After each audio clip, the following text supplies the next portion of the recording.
The Galactic Council chamber was enormous. Its ceiling stretched so high that clouds sometimes formed near the top. Hundreds of seats floated in the air, each one holding a representative from a different alien species. Some were tall and covered in scales. Others were small and glowed with soft light. A few didn't even have bodies that made sense to human eyes. Junho sat in the human section, his dark suit looking plain compared to the colorful robes and armor worn by the other delegates. He had been Earth's ambassador for 3 years now. In that time, he had learned to stay quiet during most meetings. Humans were new to galactic politics. Most of the other species had been part of the council for thousands of years. Next to him, Mina scrolled through her datapad. She was his assistant, and she had been preparing documents all morning. The council was voting on something called the Frontier Expansion Act. It was a law that would let species colonize planets that had primitive life on them. As long as that life wasn't considered truly intelligent yet, Junho had argued against it for weeks. He had shown the council records from Earth's own history. 12,000 years ago, humans were living in small tribes. They had no writing, no cities, no technology that could be seen from space. By the council's definition, Earth would have been fair game for colonization back then. But the other species didn't care.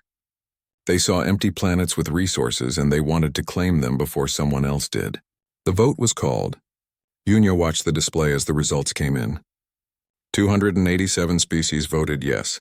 Only 13 voted no. Humanity was one of the 13. The chairman, a large reptilian creature named Vorex, banged his gavel. The motion passes. The Frontier Expansion Act is now law. Junho stood up. His movement was so sudden that Mina looked at him in surprise. Around the chamber, other delegates turned to see what the human was doing. Humans rarely spoke during sessions. They were still learning the rules, still trying to fit in. "I request the floor," Junho said. His voice was quiet, but the translation devices carried it to every seat in the chamber. Vorex's eyes narrowed. "Ambassador Junho, the vote is concluded. There is no more debate." "I'm not here to debate," Junho replied. He reached into his pocket and pulled out a small device. He pressed a button, and his words appeared in glowing text above his head in 300 different languages. "I'm here to make an announcement." The chamber went silent. Even the delegates who had been talking among themselves stopped to listen. "Effective immediately, humanity is withdrawing from the Galactic Council," Junho said. "We are closing all our embassies. We are recalling all our ambassadors. We are ending all political agreements and treaties. We thank you for the opportunity to participate in galactic government, but we can no longer be part of this institution." For a moment, nobody moved. Then the chamber exploded into noise. Delegates shouted questions in hundreds of languages. The translation devices struggled to keep up, creating a wall of overlapping voices. "You cannot simply leave," shouted Thrisk, the Velcrin representative. He was tall and insect-like, with 4 arms that waved in anger. "There are procedures. There are protocols." "We followed all the necessary procedures," Mina said, speaking for the first time. She held up her datapad. The withdrawal notice was filed with the council secretary this morning. "All legal requirements have been met." Vorex banged his gavel again and again, trying to restore order. "Ambassador Junho, this is highly irregular. Surely we can discuss this. If you have concerns about the vote—" "This isn't about one vote," Junho interrupted. "This is about what that vote represents. We came to this council hoping to find wisdom. We found bureaucracy. We hoped to find justice. We found politics. We hoped to find unity. We found 300 species all looking out for themselves." He picked up his briefcase. Mina gathered her things as well. The other human delegates in the chamber stood up, following Junho's lead. "Where will you go?" asked a Photari delegate, a being made of living crystal who shimmered with confusion. "What will you do?" "That's humanity's business now," Junho said. "Not yours." He walked toward the exit. The other humans followed him in a line. Delegates rushed to block their path, asking questions, making demands, even offering bribes. But the humans moved through them like water flowing around rocks. They didn't stop. They didn't look back. Outside the chamber, news reporters from a dozen species waited. They pushed forward with cameras and microphones, shouting questions. Junho ignored them all. He walked straight to the human transport ship that waited in the parking area.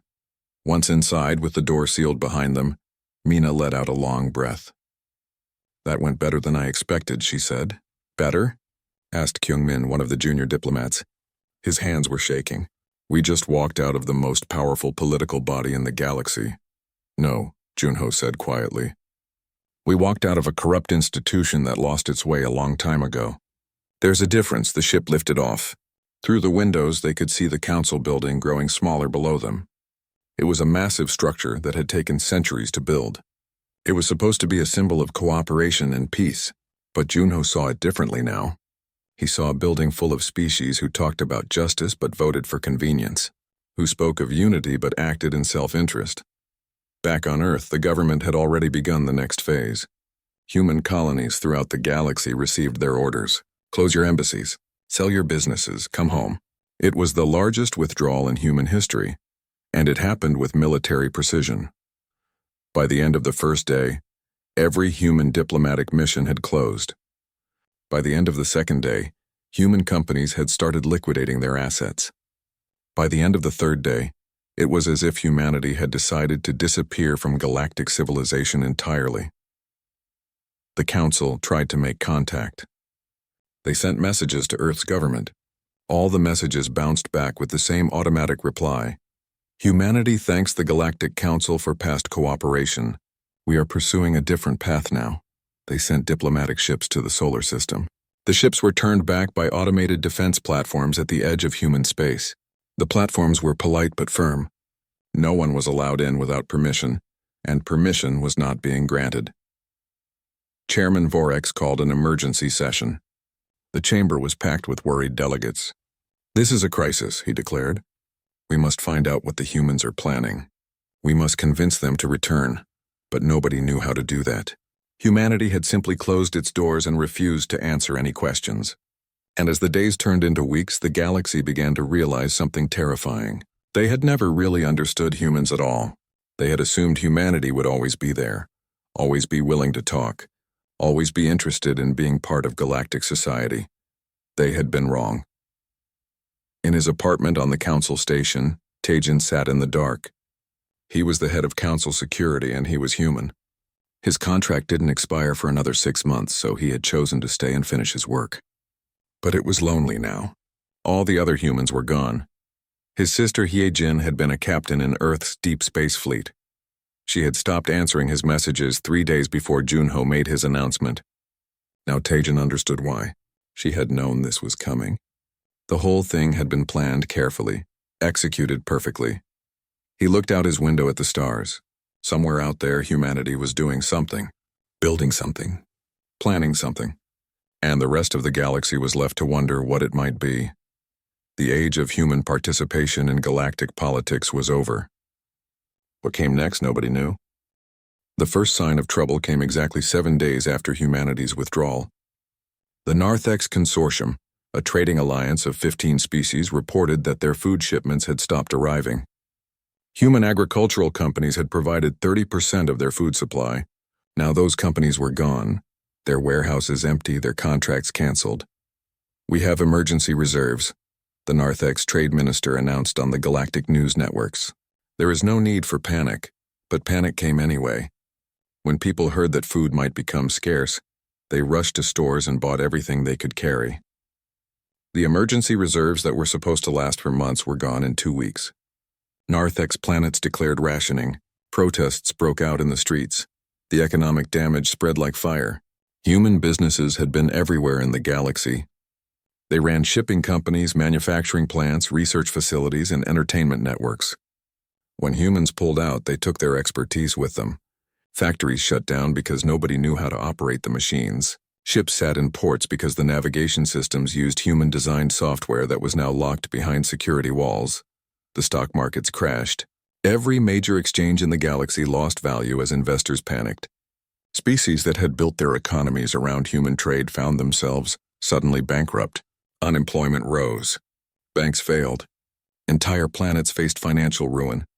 Vorex called another emergency session. The council chamber was tense. Delegates shouted at each other, blaming everyone but themselves for the crisis. "The humans have attacked us," screamed a Morrison representative, his gills flapping in agitation.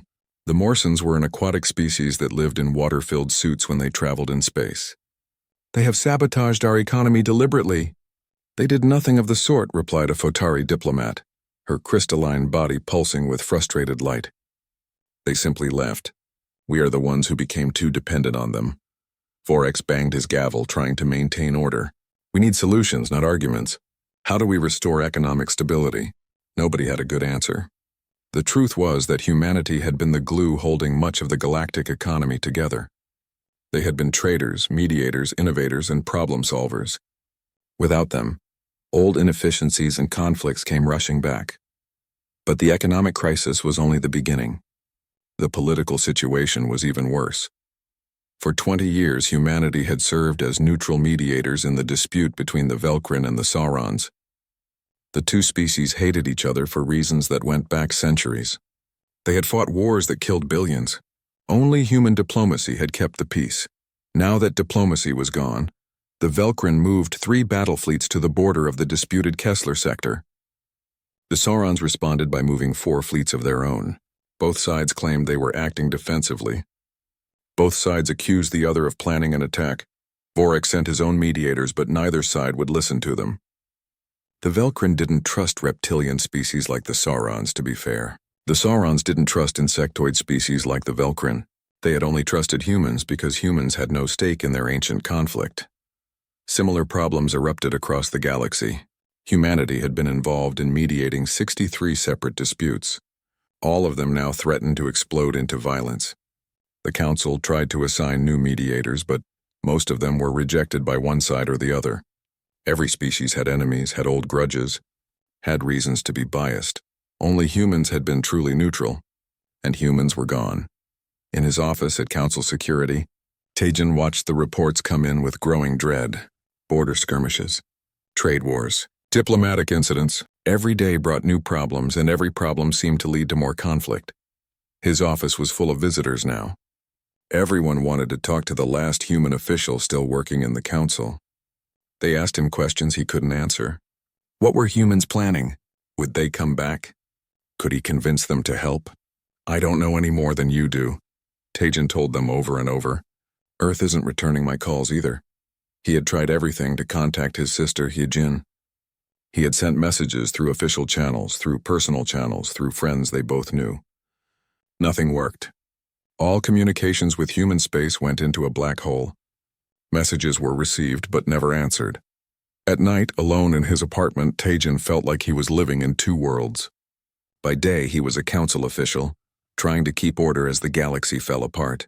By night, he was a human, wondering what his people were doing out there in the dark. 3 months after the withdrawal, the situation took a darker turn. The Velkrin and Sauron fleets met near the Helix Nebula. Both sides claimed the other fired first. Tejan suspected neither side knew the truth anymore. All he knew was that thousands of ships began shooting at each other, and millions of lives were lost in the first hour. The Council condemned the violence. They called for peace talks. They threatened sanctions. Nothing worked. Both sides were too angry, too afraid, too convinced that the other meant to destroy them. Without human mediators, there was no one both sides would trust enough to negotiate. The war continued. Other conflicts followed. Old alliances broke apart. New feuds began. The galaxy was unraveling, and nobody seemed able to stop it. The worst part, Tejan thought, was that most of this could have been prevented. If the Council had just listened to humanity about the Frontier Expansion Act. If they had valued principle over profit. If they had remembered that justice mattered more than convenience, but they hadn't, and now everyone was paying the price. Tejan received a message from an unexpected source. It was from Do Hyun, a human xenosociologist who had retired to the Morrison homeworld years ago. Do Hyun was nearly 80 years old and had spent most of his life studying alien cultures. The message was simple. I'm going to speak publicly about what's happening. I thought you should know. 2 days later, Do Hyun appeared on the galaxy's largest news network. He sat in his water-filled apartment on Morsa, surrounded by floating books and artifacts from a dozen worlds. His hair was white, his face lined with age, but his eyes were sharp. Everyone is asking what humanity is planning, Do Hyun said to the interviewer. But you're asking the wrong question. You should be asking why humanity left in the first place. Many species believe humans are preparing for war, the interviewer said. She was a Photari, her crystalline form refracting the studio lights. Are they wrong? Completely wrong, Do-hyun said. Humans aren't preparing for war. They're preparing for peace, their own peace in their own way, without interference from a council that stopped serving its original purpose decades ago. He leaned forward, his expression serious. Let me tell you about human history. On Earth, we went through periods of isolation. Sometimes we closed our borders and looked inward. We did this when we needed to figure out who we were and what we believed. It wasn't about hating others. It was about understanding ourselves. So you believe humanity will return? The interviewer asked hopefully. Eventually, Do-hyun said, but not to the council as it exists now. Humans don't forget principles. They don't forgive institutions that abandon justice. If humanity returns to galactic politics, it will be on their own terms when they see evidence that things have changed. The interview was watched by billions across the galaxy. Some found it comforting. Others found it threatening. But everyone understood one thing clearly.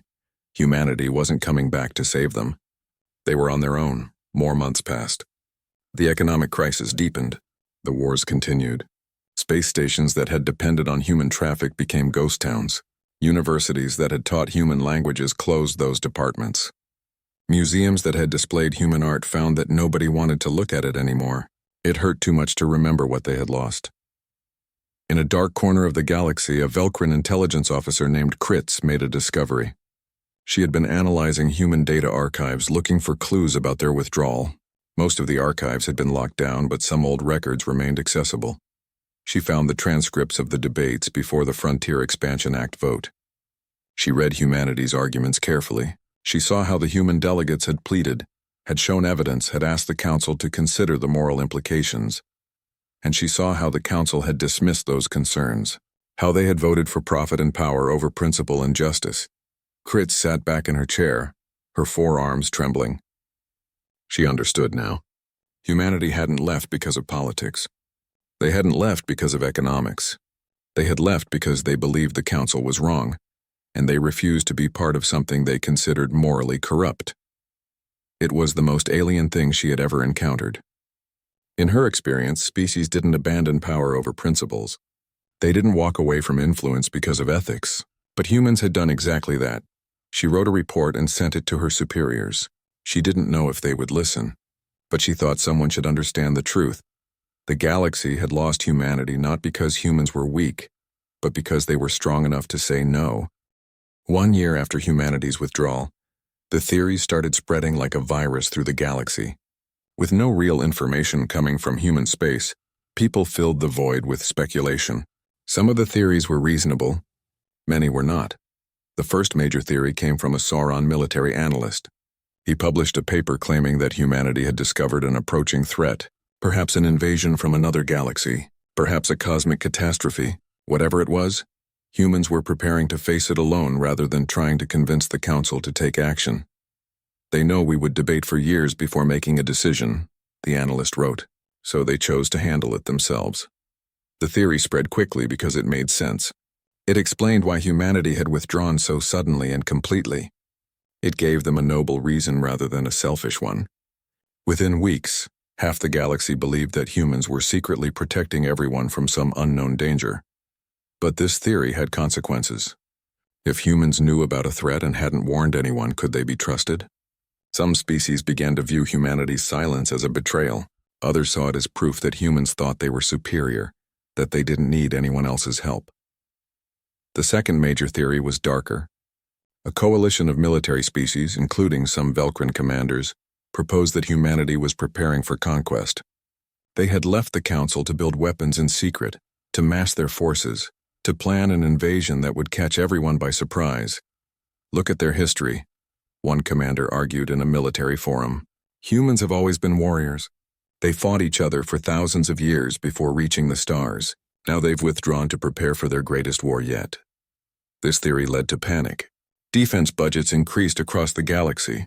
Species that had been reducing their military forces suddenly began building new ships and weapons.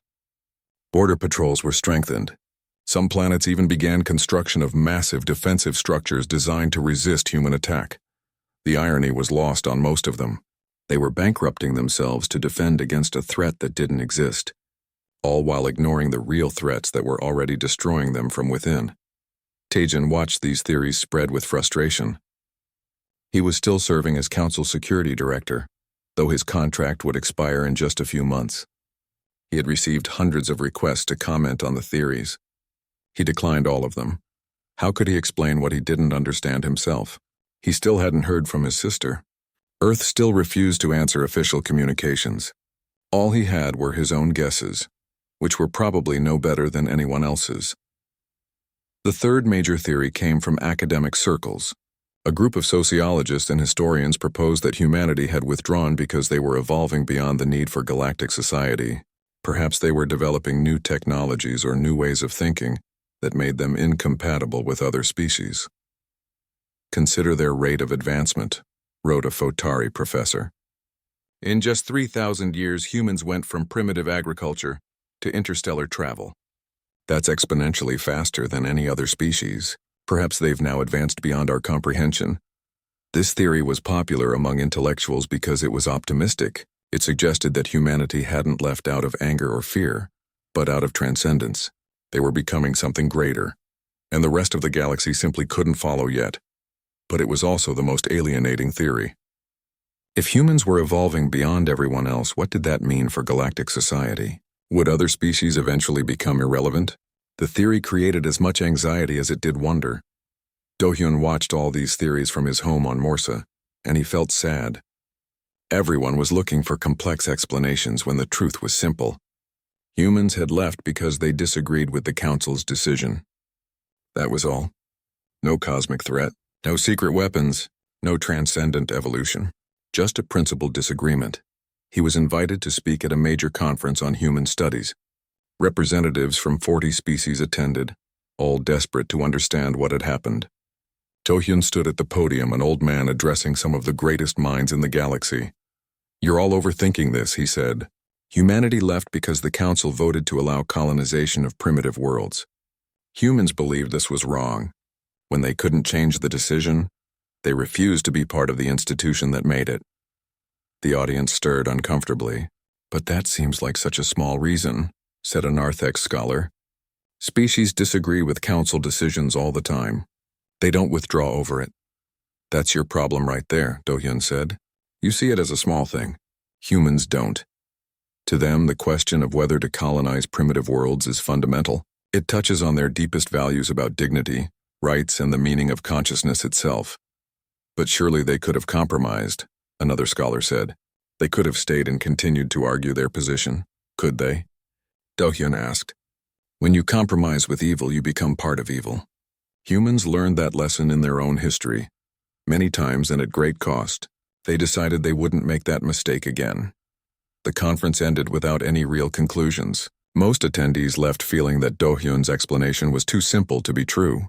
They preferred the complicated theories about threats and weapons and evolution. Those theories felt more substantial, more worthy of the crisis the galaxy was facing. But in a dark intelligence office on a Velkrin military station, Kritz was reading Do-hyun's speech with great interest. She had been thinking about her own discovery for months now. The transcripts she had found showed clearly that humanity's withdrawal was about principles, just as Do-hyun said. She had written her report, but her superiors had ignored it. They were too busy preparing for the war they believed was coming, too busy building weapons to defend against the human invasion they imagined. Kritz made a decision. She encrypted her findings and sent them to major news organizations across the galaxy. She knew it would probably end her career.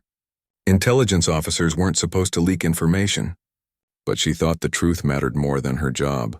The news broke like a thunderstorm. "Human withdrawal caused by Council vote on primitive worlds," the headlines screamed. The leaked transcripts were published everywhere. People could read for themselves how the human delegates had argued against the Frontier Expansion Act, how they had pleaded for the Council to consider the ethical implications, how their concerns had been dismissed. Public opinion shifted overnight. Some species felt guilty for the first time. They had voted for that law. They had ignored human warnings. Maybe humanity's withdrawal was their fault after all. But others became angry. "So humans left because they didn't get their way?" demanded a Sauron politician. "That's childish. That's not how democracy works. You don't abandon an institution just because you lose a vote." Yoonji had stayed quiet for a year. She had been a human ethicist serving on the council for 30 years. When humanity withdrew, she had submitted her resignation to take effect 6 months later, after finishing her current projects. She had given no interviews, made no statements, simply continued her work in silence. But when she saw the public debate about whether humanity's withdrawal was justified, she decided to speak. Her resignation letter was published on every major news platform in the galaxy. It was only 3 pages long, but those 3 pages shook the foundation of galactic politics. When I first came to serve this council, she wrote, I believed in the dream of unity. I believed that different species could work together for the common good. I believed that diversity made us stronger. I still believe those things. But unity without justice is just tyranny with better marketing. She detailed her 30 years of service, the decisions she had watched the council make. The times principle had been sacrificed for convenience, the way powerful species bullied smaller ones, the corruption that had become normalized, the slow erosion of the ideals the council was supposed to represent. I stayed for 3 decades because I believed change was possible from within, she wrote. But the vote on the Frontier Expansion Act proved me wrong. That vote showed that the council has lost its moral compass entirely. It showed that we are no longer a force for good in the galaxy. We are simply a political machine that serves the interests of the powerful. Her conclusion was devastating. Humanity didn't leave because they're childish. They left because they're courageous. They had the strength to say no to an institution that demands complicity and injustice. I wish I had been brave enough to walk out with them. Instead, I stayed to finish my projects, telling myself that was the responsible thing to do. But responsibility to a corrupt institution is just another word for cowardice. The letter went viral. Within days, billions had read it. Some species praised Yunji for her honesty. Others condemned her as a traitor to the council. But nobody could ignore her words. In the council chamber, Vorex called yet another emergency session. But this time the usual confidence was gone. Delegates looked at each other with suspicion. How many of them secretly agreed with Yunji? How many were staying only because they lacked the courage to leave? We need to address these concerns, Vorex said. His voice sounded tired. We need to show the galaxy that the council still stands for something meaningful. But when delegates tried to propose reforms, 2 years had passed since humanity walked away from the Galactic Council. The galaxy was not doing well. The economic numbers told a clear story. Galactic trade had declined by 40%. Unemployment had risen to levels not seen in centuries. 3 major banks had collapsed, taking the savings of billions with them. Entire industries that had depended on human technology or human markets simply ceased to exist. Space stations that had once been bustling centers of commerce were now half empty. Ships sat in docks because there was nowhere profitable to go. The great trade routes that had connected the galaxy for thousands of years were withering away. But the economic crisis was only one part of the disaster. The wars were worse. The Velkrin-Sauron conflict had been raging for 18 months now. What started as a border skirmish had escalated into a full-scale war. Entire star systems had been destroyed. The death toll was approaching 3 billion and climbing every day. Both sides kept expecting the council to intervene decisively. That's what the council was supposed to do. It was supposed to maintain peace. But the council was paralyzed. Every time they tried to take action, half the member species threatened to withdraw if their specific interests weren't considered first. The Morsans wanted protection for their shipping lanes. The Narthex wanted guarantees about food supplies. The Photari wanted assurances about energy resources. Everyone wanted something and nobody could agree on anything. So the council did nothing. And the war continued. Other conflicts erupted across the galaxy. Old grudges that had been kept in check by human mediation now exploded into violence. The council tried to assign new mediators, but most were rejected by one side or the other. Trust had broken down completely. Tajin's contract had finally ended. He had packed his belongings and prepared to return to Earth. But before he left, he gave one final report to the council. He stood in the chamber where Junho had made his announcement 2 years earlier. The room felt different now. The seats were less full. Several species had already withdrawn from the council, unable to justify the cost of membership when the organization accomplished so little. I've served as your security director for 5 years, Tajin said. In that time, I've watched this institution decay. The economic crisis isn't a surprise. The wars aren't a surprise. The social breakdown isn't a surprise. All of this was predictable. Vorax tried to interrupt, but Tejan continued. You ask me what humanity is planning. You want to know if they'll return. You want to know if they'll save you from the consequences of your own decisions. I can't answer those questions. But I can tell you this. Humanity isn't your problem. You are your own problem. He gathered his things and walked out. Nobody tried to stop him. What could they say? They knew he was right. The transport ship that took Tejan back to human space was strange. He was the only passenger. The crew were all automated systems. When they reached the edge of human territory, a voice came over the speakers. Welcome home, Director Tejan. Please proceed to Shuttle Bay 3 for transfer to Earth. Tejan looked out the window as they passed the defense platforms. They were massive structures, bristling with weapons, but they weren't positioned to attack outward. They were positioned to defend. Humanity had truly closed its borders. The shuttle took him to a station he didn't recognize. It was new, built somewhere in the outer solar system. When he stepped off the shuttle, his sister Hyejin was waiting for him. She was wearing an admiral's uniform now. She looked older, more serious than he remembered, but when she saw him she smiled. Welcome back, she said. What have you all been doing out here? Tejan asked. Come on, Hyejin said. I'll show you. She took him to an observation deck. Through the windows, Tejan could see construction. Massive construction. Dozens of structures were being built in the darkness of space. They were enormous, larger than anything he had seen in his years with the Council. What are they? He asked. Neutral grounds, Hyejin explained. Independent stations where any species can come to negotiate, trade, or just find refuge from the chaos. They're outside Council jurisdiction. We're not part of their system anymore, so we can offer what they can't. True neutrality. Tejan stared at the structures. The Council will see this as a threat. Let them, Hyejin said. We're not threatening anyone. We're just building an alternative. While humanity built its stations in secret, the galaxy continued to fall apart. More species withdrew from the Council. Some did it quietly, simply stopping their participation and closing their embassies. Others made dramatic announcements, listing all the ways the Council had failed them. The Council that had once represented 300 species now represented only 68. The loss of membership meant a loss of funding. The Council had to close offices, reduce staff, and cut programs.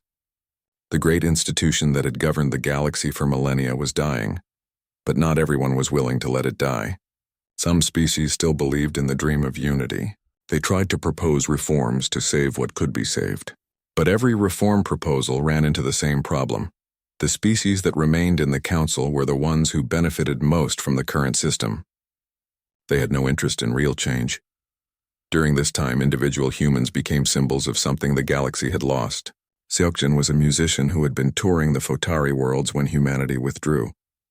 He had chosen to stay and continue his concerts rather than return to Earth. His music had always been popular, but now it became something more. When people came to his concerts, they weren't just listening to songs. They were remembering what it felt like to have hope, to believe in connection, to think that different species could understand each other. Seokjin didn't make political statements. He didn't criticize the Council or defend humanity's withdrawal. He just played his music and let people feel what they needed to feel.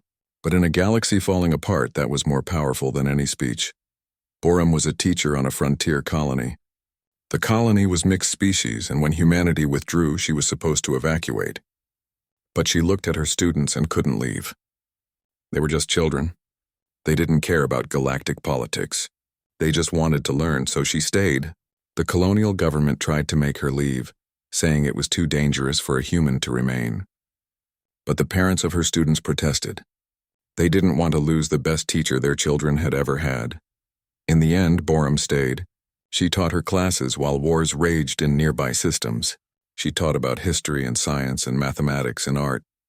And she taught her students something the Council had forgotten, that individuals mattered more than institutions, that kindness mattered more than politics, that doing the right thing was more important than doing the convenient thing. Stories like these spread across the galaxy. They reminded people that humanity wasn't just a political entity. They were individuals with their own choices, their own values, their own courage. But these stories also made the loss more painful. Every story about a brave human who stayed behind made people wonder what humanity as a whole was doing. Were they building weapons? Were they preparing for war? Were they abandoning the galaxy forever? A Narthex exploration ship made a discovery that reignited all the fears and theories. They were mapping a distant sector when their sensors detected something massive, enormous structures being built in deep space, far beyond any settled systems. The captain sent a probe to investigate. The images it sent back showed construction on a scale that seemed impossible. Dozens of structures, each one larger than the biggest space stations in the galaxy. The design was clearly human, but the purpose was unknown. The captain tried to get closer, but automated defense systems warned them away. Construction project in progress.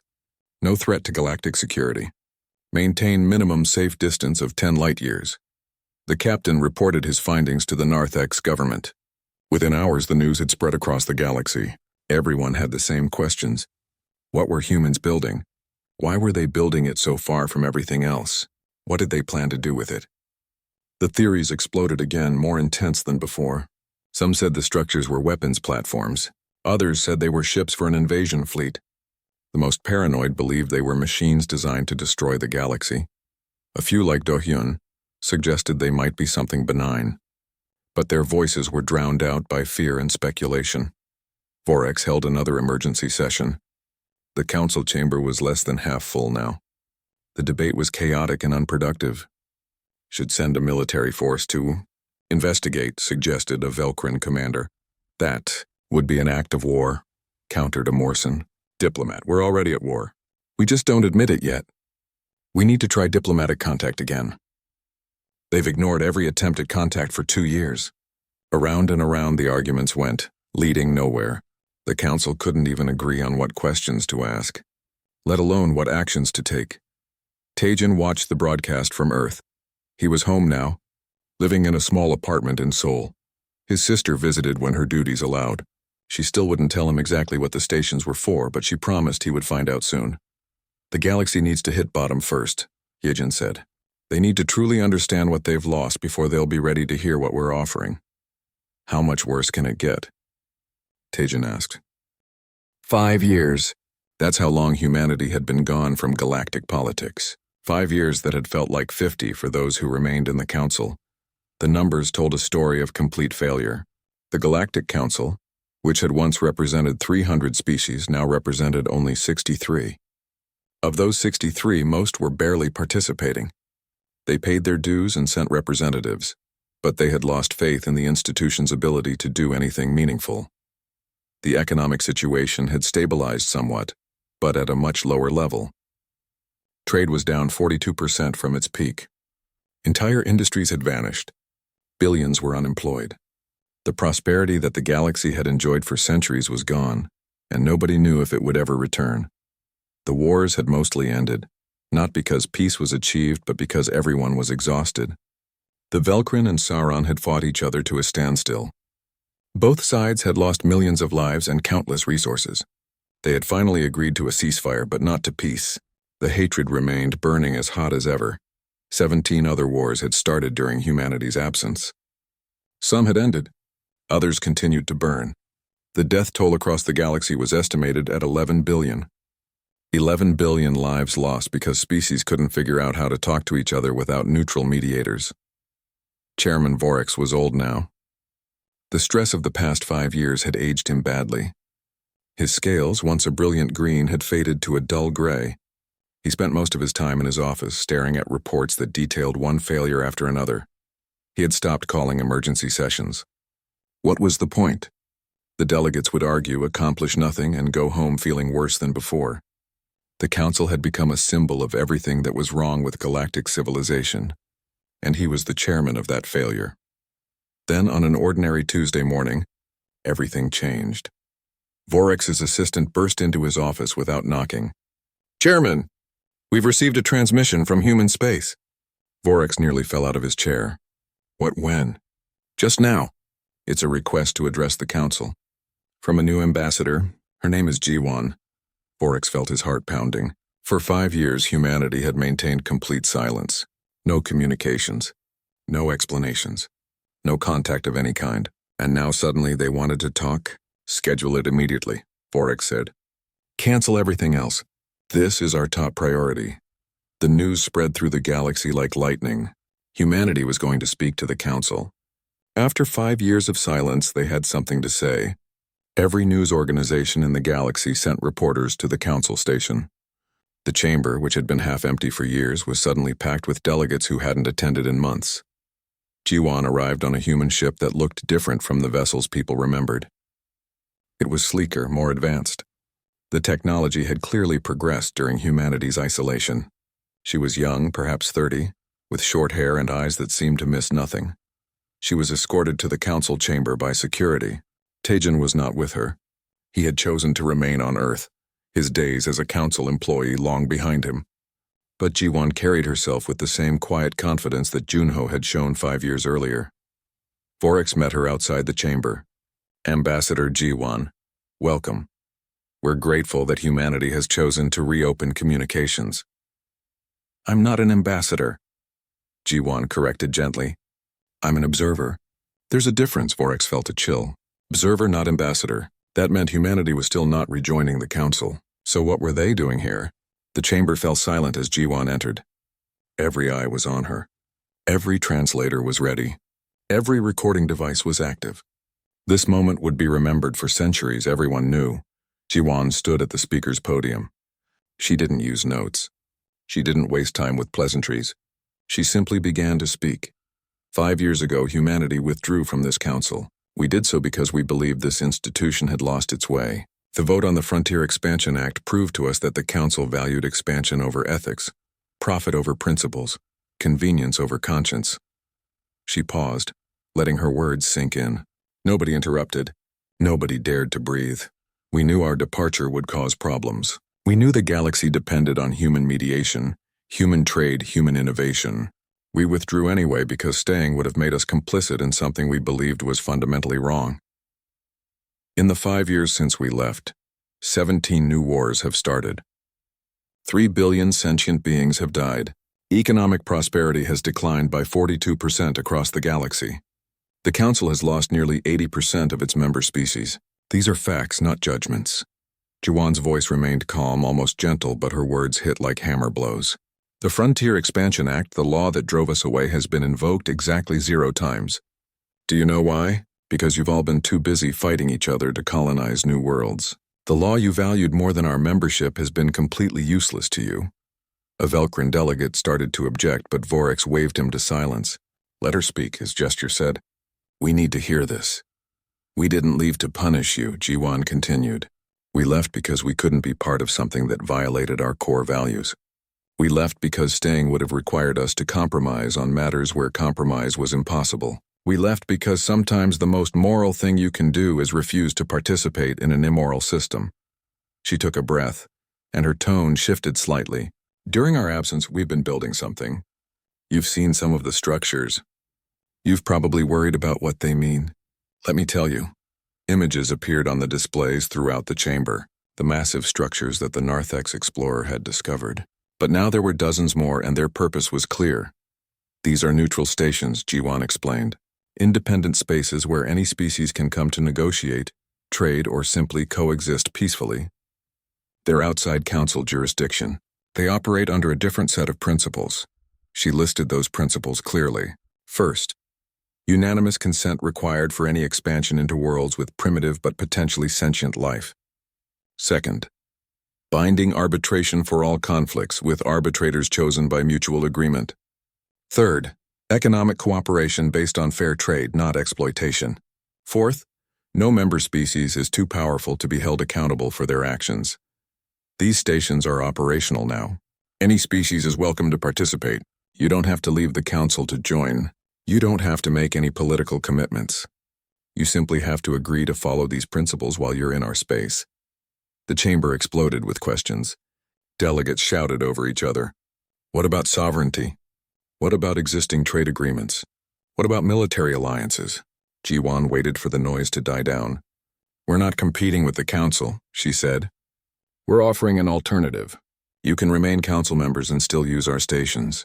You can negotiate in our space while maintaining your political commitments elsewhere. What you can't do is bring the same corrupt practices that destroyed the Council into our system. Vorex stood slowly. Are you saying the Council is irredeemable? G1 looked at him directly. I'm saying the Council has a choice. You can continue as you are and watch more species leave. Or you can reform. Truly reform, not just make cosmetic changes. If you choose reform, humanity will consider rejoining. But we won't return to an institution that puts politics above principles. How do we know this isn't just another power play? Asked a Sauron delegate. How do we know humans aren't trying to replace the Council with their own system? You don't, G1 admitted. You'll have to judge us by our actions. Come to our stations. See how they operate. Talk to the species who are already participating. Then decide for yourselves. She gathered her materials. I'll remain on this station for 3 days to answer questions from any delegates who want to speak privately. After that, I'm returning to human space. The invitation stands permanently. We hope you'll accept it. She walked out of the chamber. Behind her, the delegates sat in stunned silence. The next 3 days were chaotic. Every delegate wanted to meet with G1. She took meetings from morning until night, patiently explaining humanity's vision over and over. Some delegates were hostile, accusing humanity of abandonment. Others were hopeful, seeing a chance for real change. Most were simply confused, trying to understand what this meant for the galaxy's future. On the 3rd day, as G1 prepared to leave, Vorex requested one final private meeting. They sat in his office, the old chairman and the young observer. Can the Council be saved? Vorex asked directly. I don't know, G1 said honestly. That depends on whether you want to save it or just preserve your own power within it. I used to believe in this institution, Vorex said quietly. When I was young, I thought the Council represented the best of galactic civilization. Now I wonder if it represents the worst. Then change it, G1 said. You're the chairman. You have power. Use it to make real reforms, not political compromises. Be willing to lose your position if that's what it takes to do the right thing. Vorex laughed bitterly. Easy for you to say. Your species already walked away. It wasn't easy, G1 replied. It was the hardest thing we've ever done. Walking away from power is never easy. But it was necessary. After G1 left, the galaxy had to make decisions. Some species immediately applied to use humanity's stations.